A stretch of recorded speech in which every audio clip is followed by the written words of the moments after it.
চর কারো বাপের নাকি? উন্নয়ন কাজে আপনারা যদি বাধা দেন কেউ, তাহলে এটা অন্তত আমরা এই সরকার সহ্য করব না। নদীপথ থেকে যদি সচল না রাখা যায়, তাহলে এই রোডঘাট দিয়ে কিছু হবে না। আমি জানতাম যে এখানে একটা লঞ্চ ঘাট ছিল, লঞ্চ ঘাটটা বন্ধ হয়ে গেছে। এখন লঞ্চ ঘাট না থাকার কারণে এখানে ওই ফেরি স্পিডবোট দিয়ে এই পার ওপার করতেছিল, মাফিয়া চক্র। লঞ্চ ঘাট যেটা হলে দুটা হয়, একটা হচ্ছে একটা লঞ্চ আসলে আশেপাশের থেকে লঞ্চ আসতে পারে, ঢাকার থেকে আসতে পারে, মানুষের চলাচলের একটা ব্যবস্থা। এখন তো চলাচলের আমাদের এখানকার এই এলাকার চলাচলের একমাত্র এবং সহজ উপায় হচ্ছে নদী। তো সেই নদীপথ থেকে যদি সচল না রাখা যায়, তাহলে এই রোডঘাট দিয়ে কিছু হবে না।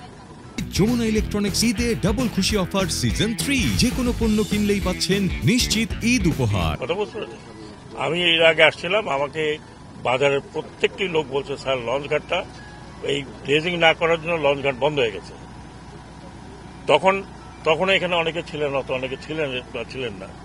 তারপরে আমি গিয়ে এটাকে, আপনারা জানেন বাংলাদেশে একটা প্রকল্প করতে গেলে মুখের কথা তো হয় না, যে বললাম আমাকে কালকে থেকে ড্রেজিং শুরু তা তো হয় না। আমাকে ড্রেজার জোগাড় করতে হবে, ড্রেজারের লোকজন জোগাড় করতে হবে, নিয়ে আসতে হবে, এখানে সমীক্ষা করতে হবে, কতটুকু করতে হবে। আপনারা দেখলেন একটা ম্যাপ।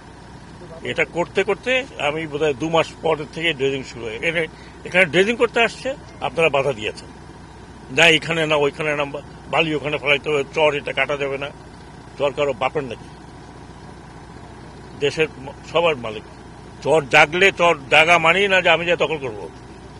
আপনার চর একটাকে যদি চর থাকে উঠে, সেখানে নদী শিকস্থির বলে একটা জিনিস আছে। আপনি বাধা দেবেন, আমার এখানে বালি ফেলতে পারবেন না, ওখানে ফেলতে পারবেন না, এখানে ফেললে ঘাট পড়ে যাবে। ওরা সব ইঞ্জিনিয়ার। উন্নয়ন কাজে আপনারা যদি বাধা দেন কেউ, তাহলে এটা অন্তত আমরা এই সরকার সহ্য করব না।